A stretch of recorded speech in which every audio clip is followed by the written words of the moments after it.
Hello everyone. I know you were expecting the final part of the Moira Anderson episodes to be released today. However, sadly, life just keeps getting in the way at the moment, and I've not been able to complete this episode. However, as before, I didn't like to leave you with no episodes today. So instead, I will be releasing a 2-part story from the podcast Book of the Dead, which is a Darkcast Network podcast and is hosted by Courtney and Lisa, about Andrew Cunanan, who was wicked smart, charismatic and ridiculously handsome, and could have had it all until he threw it all away.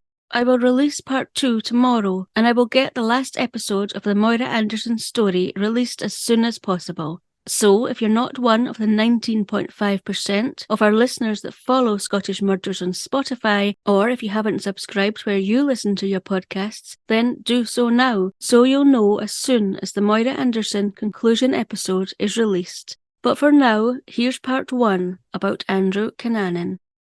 Hi guys, I'm Courtney. And I'm Lisa. And welcome to the next chapter in the Book of the Dead.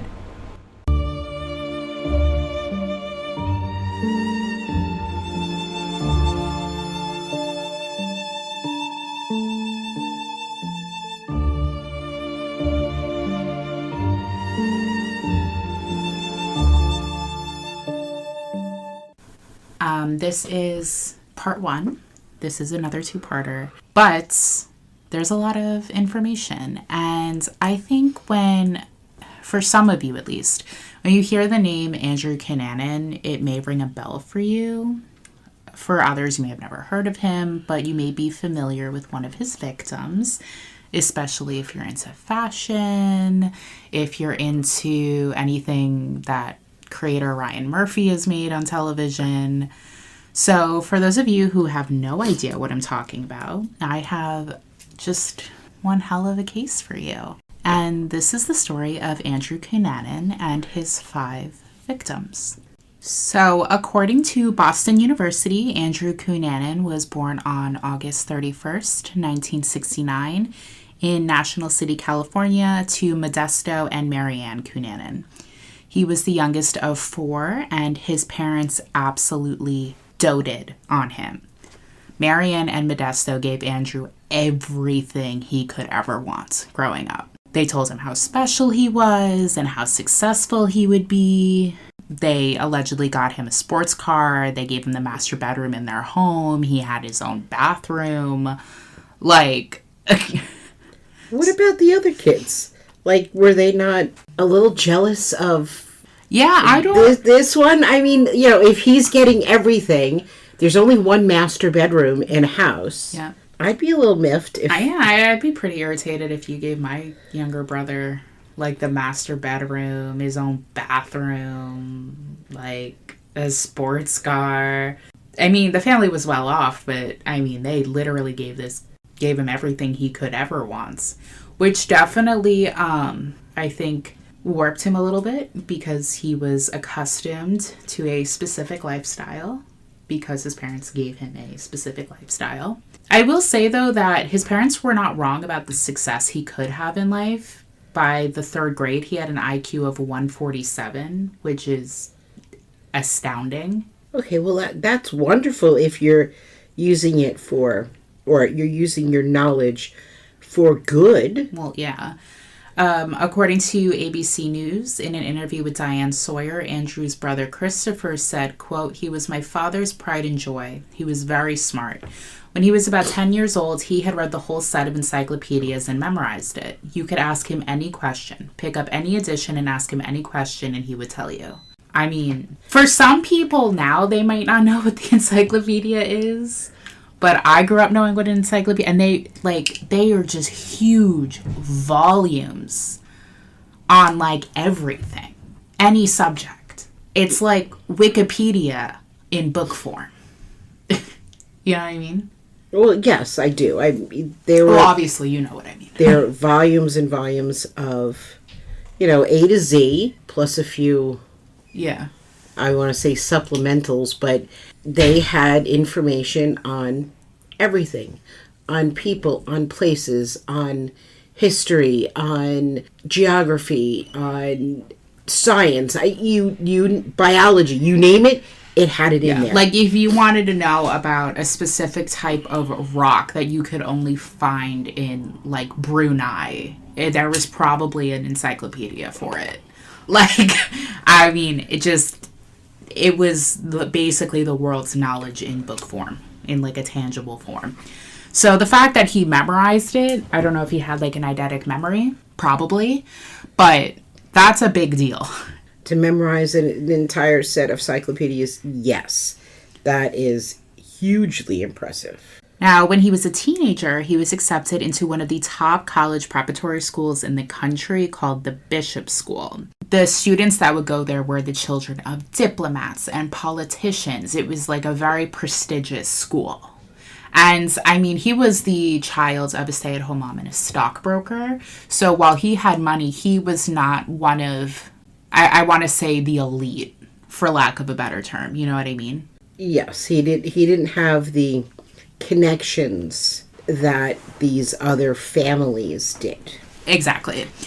So, according to Town and Country magazine, while attending the Bishop School, he would make up stories about his life to kind of fit in with the other kids. And, you know, as I said, like, the students that attended the school were far wealthier than his family. They had, you know, more connections, as you said. They were part of a higher class. So in an effort to fit in, he would tell, like, these insane stories about his family.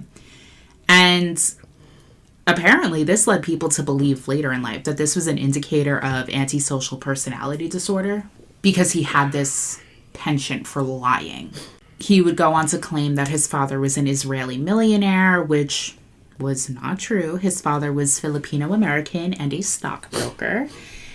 And, I mean, he would just really come up with these outlandish tales about his family. According to John Walsh, the host of America's Most Wanted, Andrew felt like an outsider throughout high school, and he would later sign his yearbook with Après moi, le déluge. I probably butchered that, but it translates to mean after me, the flood, which just sounds very ominous. It sounds a little weird to me, but hey, what do I know? He was also voted most likely to be remembered just because of the way he was. He had a very loud personality, very out there. Like, I mean, I'm sure if he was in a crowd of people, you would notice him immediately, just because that was like the energy he exuded. Like, it's, I'm here, I'm amazing, look at me kind of thing. It was the I Love Me by Andrew hour constantly. Oh, jeez. I went to school with a guy like that. I know. I definitely know a guy like that. So, according to former FBI criminal profiler Candace DeLong, she said, quote, Andrew's self-worth was tied to the finer things in life, what people could do for him. Being accepted in high society and by wealthy people was what he expected. If he didn't get them, he was lost. And according to Boston University, things weren't all that great at home, which I think contributed to his desire to really be accepted by the elites in California. So allegedly his father was very verbally abusive towards his mother, and Marianne suffered from depression as a result. Now, after graduating high school, Andrew would go on to study American history at the University of California, San Diego, although he would drop out 2 years later. Now, through the 80s, Andrew was openly gay at school, although he hid this from his family, which, I mean, I understand. This was the 80s. His mother was Sicilian American and very, very religious. You know, I get why he would be hiding that from his family.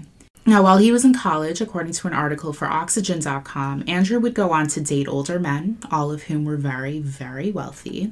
It seems as if it was like a sugar daddy kind of thing, which you do you. Whatever. According to Roman Jimenez, a journalist, Andrew, quote, spent time with wealthier men who could help keep him in a life he aspired to.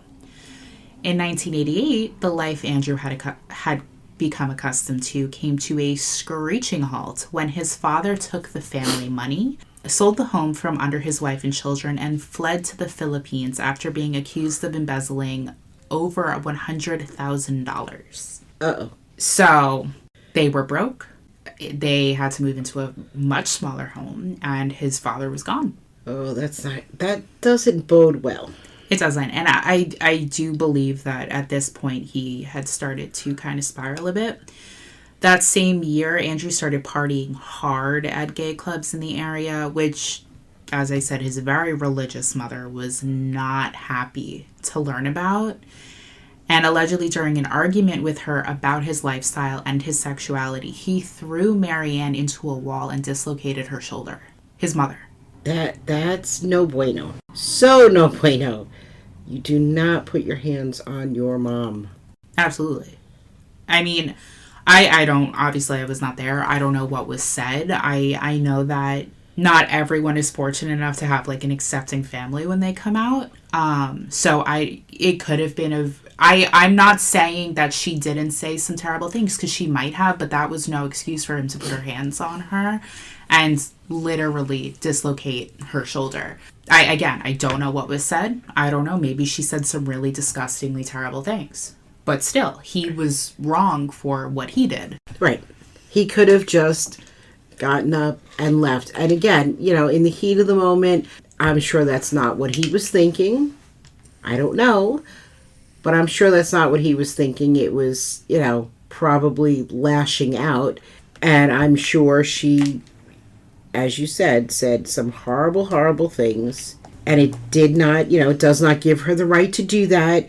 But it also does not give him the right to put his hands on his mother, who I would think would not be as strong or as capable to defend herself against her own child, who is male. And a grown adult at this point. He was in his 20s.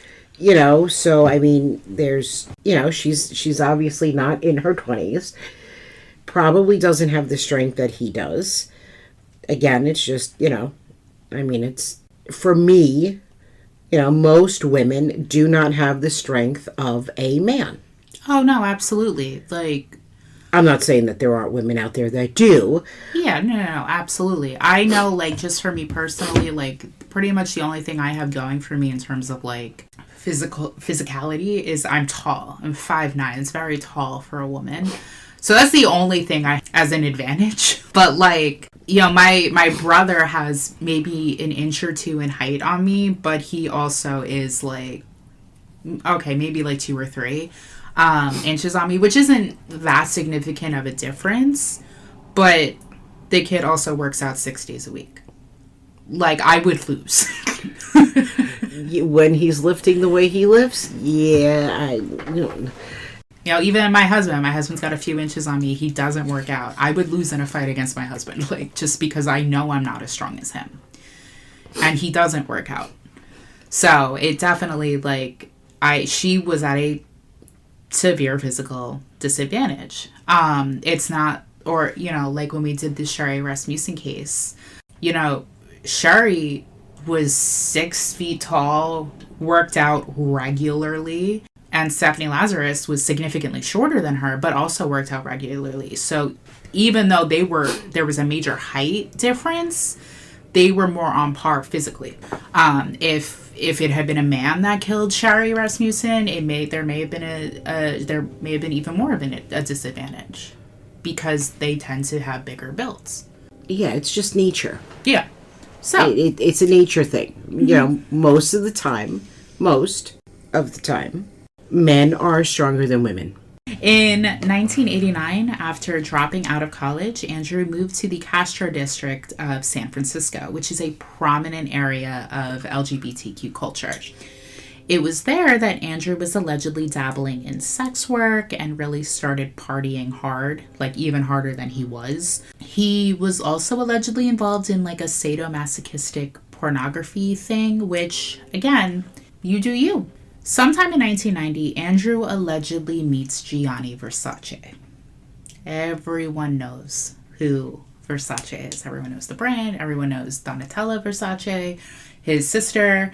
Pre-1997, Gianni Versace was the it guy. Like, top of the top, Yes. Now, Andrew held Gianni Versace in very high regard. Gianni was rich and famous, a designer. He was openly gay and lived a lifestyle that Andrew could only dream of. I mean, the man was rolling in money. He was jet setting all around the world, you know, living his life. I mean, even now, Versace is like one of the top luxury brands. Now, according to Maureen Orth, who wrote the book Vulgar Favors about Andrew Cunanan and the murder of Gianni Versace, she told Dateline Secrets Uncovered that Andrew met Gianni at a party after attending an opera that Gianni had designed the costumes for. Now, I will say this has never been substantiated. Like, there are people that's like Maureen that say, yes, he met Gianni Versace. There are other people like Gianni Versace's partner at the time that said, no, they never met at all. So it kind of depends on the source. Either they met, they didn't. Either way, Andrew definitely knew who Gianni Versace was because the whole world knew who he was. So it kind of just depends on who you listen to, whether they actually met or they didn't. Now, we're going to briefly sidestep and we're going to talk about some other people. And they are very important to the story. According to Harper's Bazaar, sometime in 1992 or early 1993, Andrew meets a man named Jeff Trail. They met in San Francisco while Jeff was serving as a navalman on the USS Gridley. Now, around the time they met, Jeff had just been interviewed anonymously by 48 Hours about being a closeted gay man in the military. He said, quote, whether people like it or not, there are gays in the military.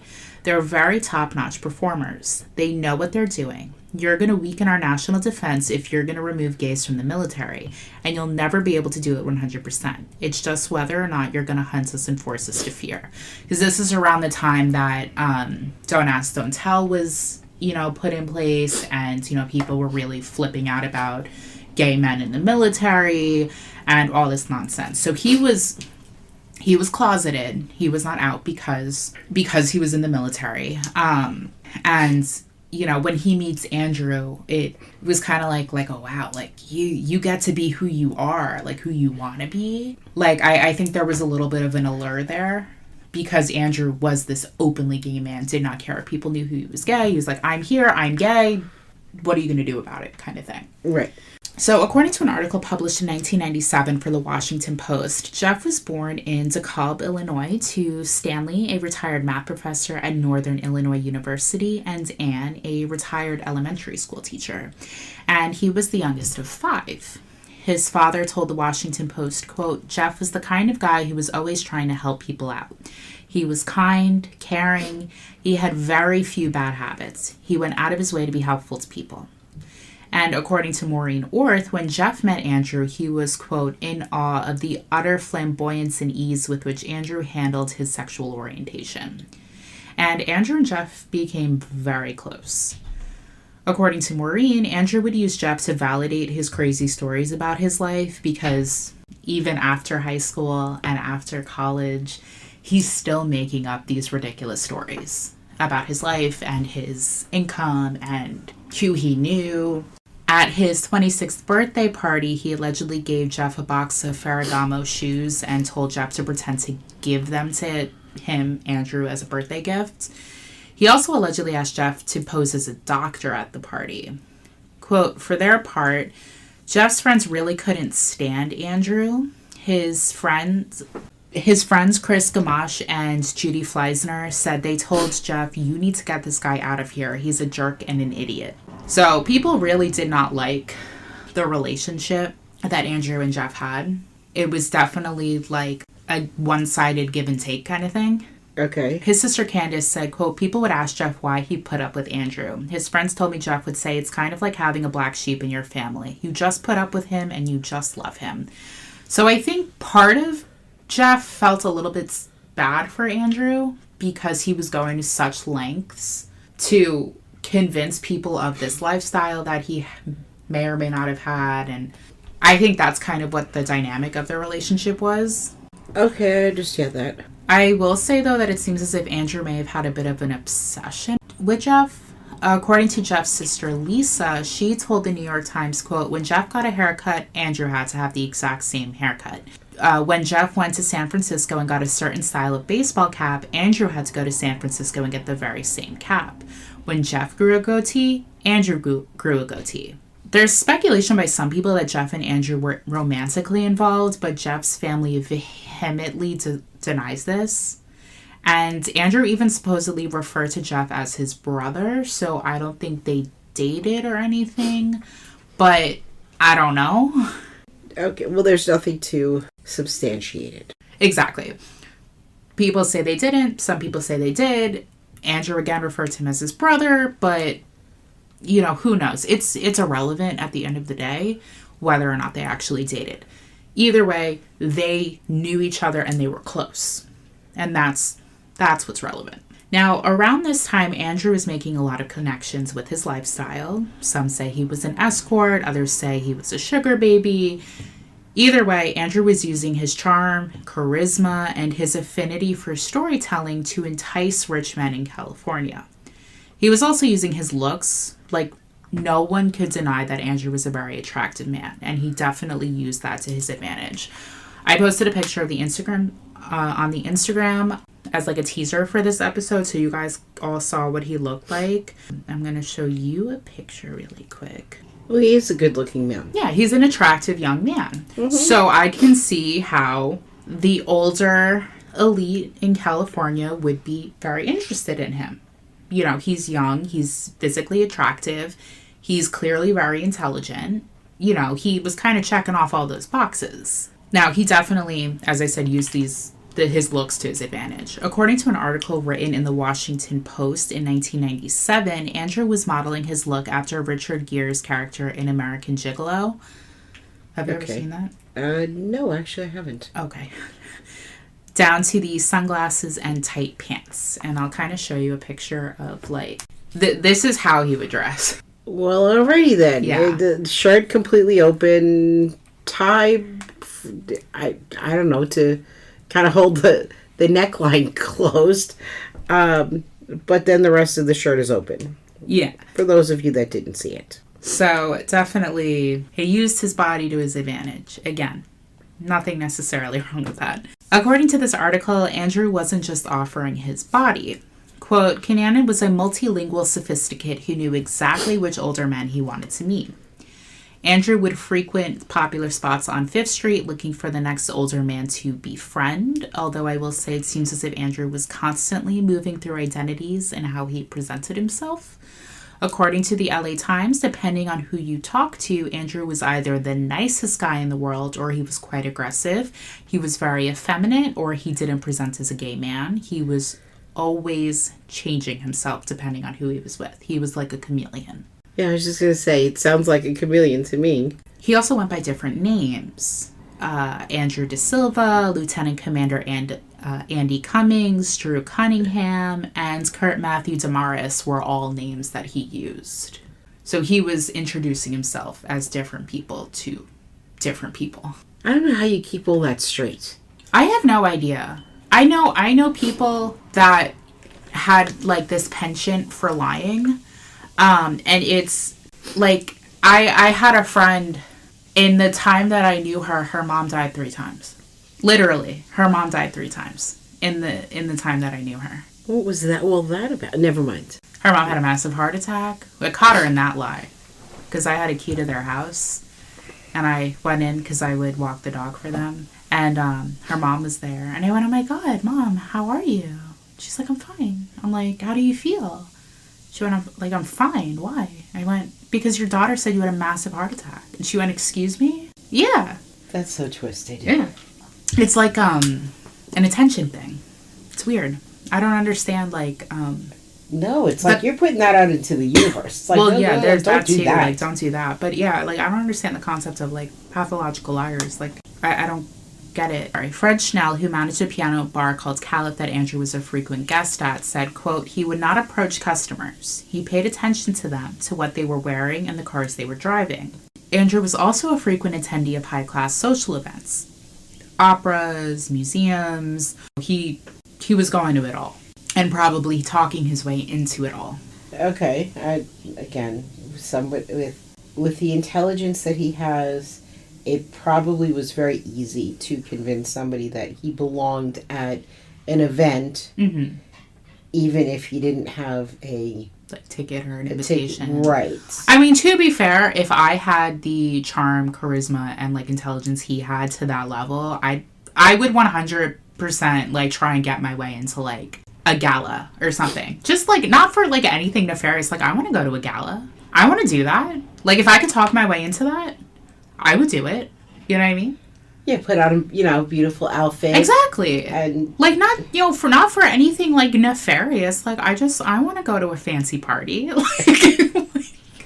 I don't need to meet anybody. I just want to go to a fancy party. Just to say that you were there. Exactly. So there's nothing necessarily wrong with him, talking his way into an opera or anything like that. Okay. I hear that, but I don't think he had he did pure not. intentions. No, I'm sure he did not have. My intentions would be pure. His intentions were not so pure. So Ramirez Murray, a columnist for the Gay and Lesbian Times newspaper, said Andrew was, quote, a jewel in the crown of Loyola's closeted society. He could hold a conversation on nearly anything: politics, antiques, wine, Elton John. If an older man was interested in orchids, Cunanan would go out and buy every book available on orchids and plants, and soon he would be talking about the subject as if he had studied it all his life. So he really... I can't imagine the amount of work it took to convince people of how great he was. You know what I mean? I do know what you mean, but I don't think it was, at least for him, difficult if he, as a child, memorized an entire set of encyclopedias. That's fair. Encyclopedias. So I'm thinking if he had to learn about orchids or whatever the subject was, it probably came very easily to him. I'm sure, but I guess what I mean is I can't imagine how exhausting it is to constantly have to change yourself to impress other people. Because obviously learning came incredibly naturally to him, and he was very charismatic, but did you ever get tired of pretending to be something you're not? That has to be just so exhausting. I would think so, but what do I know? Now, the next person we're going to talk about is Norman Blanchford. And we're going to come back to Jeff. We're going to come back to all of these people. Norman Blanchford was a retired multimillionaire. He owned a sound company for cars in films, and it was incredibly successful. His company even won an Oscar for technical achievement. His production company, or his sound company, was top-notch. Okay. Now, he sold this company when he retired and split his time between Phoenix, Arizona, and La Jolla, California. Norman obviously ran in ultra-elite circles, and he was a member of a social club called Gamma Mu. This is actually how he met Andrew. They were introduced by a mutual friend who was also in this club in 1994. Now, according to Maureen Orth, 58-year-old Norman was, quote, alone and very eligible when he met Andrew, as his long-term partner had recently passed from AIDS. And Andrew was available as well, since his partner, Lincoln Aston, had recently been murdered. I will say that at least one source said that he actually introduced himself to Norman as Andrew Da Silva, but I had trouble confirming that for sure. And actually, he met Norman through Lincoln, which is interesting, that Lincoln was murdered, and then you start dating the guy that your partner had introduced. It was weird. He had nothing to do with Lincoln's murder, though, as far as I know. According to Town & Country magazine, when Norman and Andrew got together, they weren't very forthcoming about their relationship. Norman would tell friends that Andrew was his decorator or just a friend that was helping him pick out art for his home, and Andrew would claim that Norman was, quote, an old man or a friend of the family, but in reality, they were living together. Apparently, Norman was not ignorant to the fact that Andrew was with him for the financial security he could provide and the very lavish lifestyle that Andrew longed to become accustomed to. According to every source, Norman was giving Andrew a monthly allowance of $2,500 a month. He bought him a 1996 Infiniti i30T, took him on trips to go see Broadway shows, and they went on vacations to Paris and the south of France. Norman had a very attractive companion, and Andrew was living it up, Daddy Warbucks style. To each his own. Exactly. If the arrangement was working for them, it was working for them. Again, you do you, as long as everyone is consenting. In 1995, while still in for a lack of a better word, arrangement with Norman, Andrew meets 33-year-old David Madsen. And I'm going to tell you a little bit about him. Now, David Madsen was one of 4 children born to a hardware store owner, Howard Madsen, and his wife Carol in Waterloo, Iowa on October 16, 1963. He grew up in Wisconsin, according to the Washington Post, and he was an honor roll student and on the student council in high school. He had a proficiency for debate, as well as a passion for theater, according to mnopedia.org. He won 9 medals in statewide debate competitions, and he won the State Quiz Bowl in 81 and 82. He played varsity baseball as well as golf, and when he graduated from the University of Minnesota Duluth, he earned a master's degree in architecture as well as the President's Award for a traveling exhibit on AIDS. In 1994, he was a guest lecturer at Harvard on the topic of AIDS, and he moved to the Warehouse District of Minneapolis, where he was social, going out to very upscale restaurants like the Monte Carlo, and he was described as outgoing and friendly. He could usually be found walking his Dalmatian Prince around the neighborhood, and according to Town and Country magazine, he was described as, quote, charismatic, outgoing, and a peacemaker by his friends, and he had a very successful career as an architect at the John Ryan Company in Minneapolis, where he was described as a rising star. So, David sounds wonderful. Well, yeah, he does. He was very passionate about the AIDS epidemic and, raising awareness for that, which is, in a time where people kind of wanted nothing to do with that and were fear-mongering the hell out of it. He was like, no, we need to talk about this. This is a problem. We need to talk about it, which is very admirable, especially, again, in a time where people were like, we're not talking about that. Right. And being very homophobic and gross. Also, it just started raining, so you guys can probably hear the rain. I'm sorry. I can't fix that. I think everybody will be okay with it. It's all right. Every once in a while, you can hear the train in the background, too. Which I don't even hear it. I only hear it when I go back to edit, because I'm so used to the train. Because we live right next to the tracks. Now, at some point in 1995, David and Andrew met in San Francisco. And there was a lot of sparks, according to Time magazine. Andrew called David the love of his life. And according to Refinery 29, they began a long-distance relationship and supposedly started dabbling in an S&M relationship for about a year.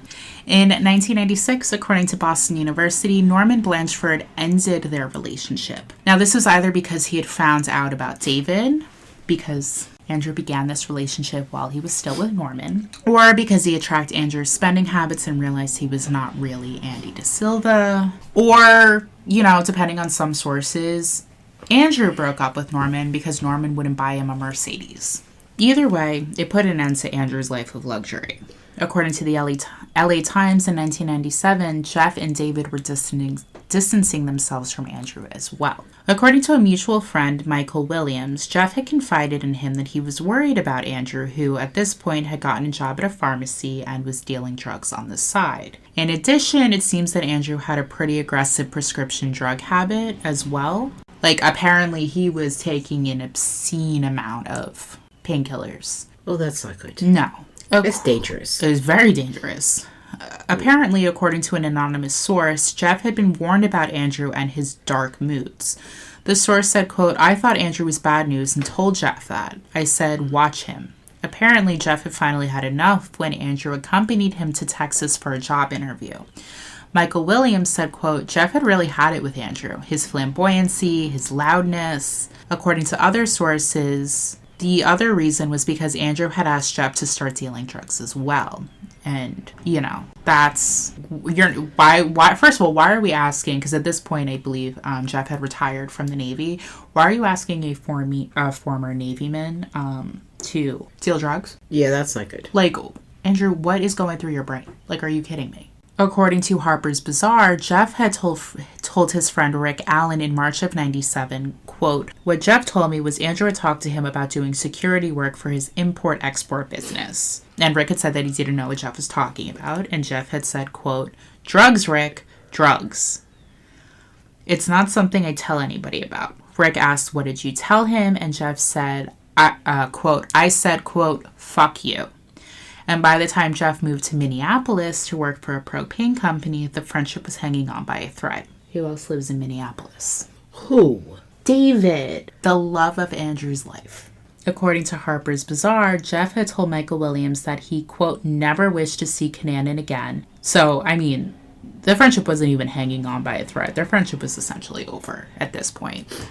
And according to the New York Times, Andrew was allegedly very, very upset about this. His friend Mike Whitmore said, quote, he was physically upset about Jeff moving. David, for his part, allegedly started distancing himself from Andrew due to his lying in 1996. And when they officially broke up, Andrew was devastated. According to an article for ABC, Andrew's former roommate, Eric Greenman, said, quote, he loved David very, very much. But after the breakup, David didn't want anything to do with him. I mean, David was Andrew's life. He said many, many times that he would give up everything to move out to Minneapolis for David. This is not boding well. No. Now, according to Advocate.com, at some point that year, Andrew started feeling very sick. And he had gone to get an HIV test, but he never went back to get the results. Apparently, he had just convinced himself that he was HIV positive, which part of me understands, like, it's like that fear that convinces you of something. Because obviously you hear you possibly have HIV. And I mean, now it's not, from my understanding at least, it's not the death sentence that it was in like the 90s, because there's a lot of medications now that can prevent it from evolving into AIDS and all of that. But, you know, at the time, they didn't have the medications and stuff that they do now to kind of keep it from getting to that point. So when you heard you have HIV or you're positive, you know, it was, I'm dying, I'm going to die kind of thing.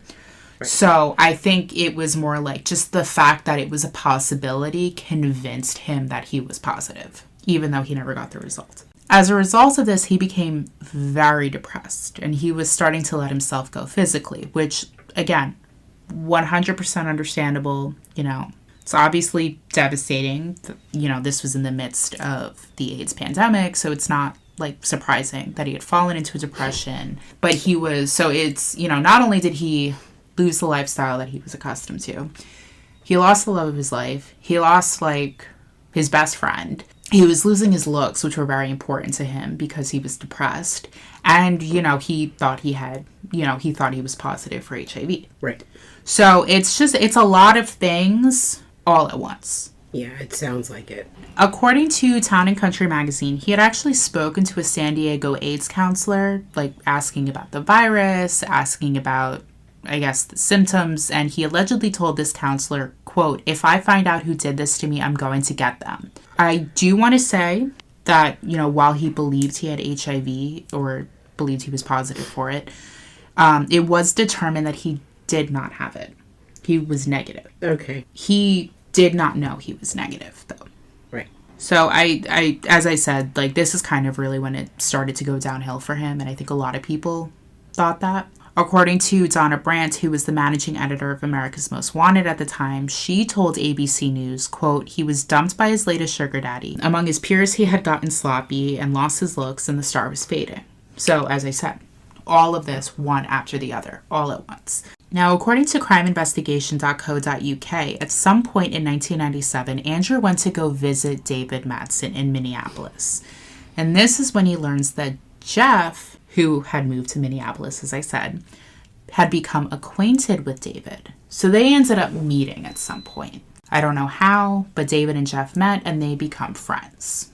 Okay. Now, this was immediately a problem for Andrew, because he had it in his head that they were together. Now, I don't know if they were really together at this point. I don't know if they were dating. I don't know if they were just friends. Either way, Andrew thought they were. Andrew thought they were dating, which I'm sure in his brain was a huge betrayal. This is my best friend. This is the love of my life. They don't want anything to do with me, but now they're together? Right. According to that same article, Andrew was reportedly very jealous of Jeff and of David for their success, and, you know, it's just such a big difference compared to his life. He had kind of fallen from grace. You know, he didn't have any money. He didn't have a partner. You know, he lost his looks, as I said. He was probably really jealous. Or at least people said he was really jealous. And he became obsessed with this idea that they were in a relationship. And, you know, he considered it going behind his back. Okay. Which, again... He's spiraling. Yes. And that's the thing, is that and it's literally in black and white, he is spiraling. He has convinced himself of all of this. Yeah, he's convinced himself he's HIV positive. He's convinced himself that Jeff and David are together. He's convinced that, you know, his life is essentially over because he's not rich. The elites in California don't care about him. You know, I'm sure Norman was not shy about the fact that Andrew was lying to him.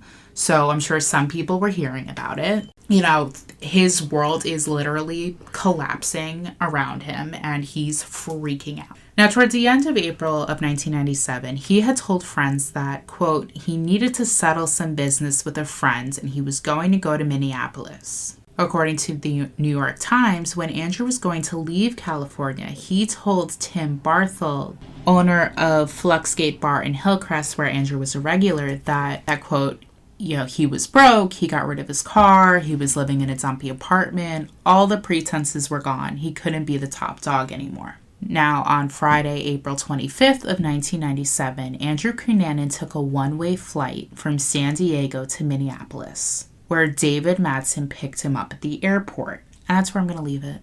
Next week, we're going to pick right back up from this day, April 25th, 1997, and we're going to get into the craziness? Yeah, and why Andrew was at the very top of the FBI's most wanted list. And we're going to talk about all of the victims because, again, while Gianni Versace is the most famous victim, there were 4 others that deserve just as much recognition and deserve to be spoken about just as much as Gianni Versace. Because, I mean, when they did the TV show, Ryan Murphy did the TV show American Crime Story, The Assassination of Gianni Versace. It's literally called The Assassination of Gianni Versace. I mean, yeah, they featured the other victims, but it was all about Gianni Versace and Andrew Cunanan. And there were 4 other victims. I do want to say that some people call Andrew Cunanan a serial killer. I would not classify him as one. I would classify him as a spree killer because the murders took place all within 3 months. 3 months? Yeah. So. And they couldn't find him for 3 months? Well, actually, we are going to talk about that. It was definitely not for a lack of trying, but Andrew was also trying very hard to stay hidden. And actually, Norman Blanchford may or may not have helped the FBI figure out where he was. So we will see you guys next week for part 2 of the Andrew Cunanan story. Bye, guys. Bye.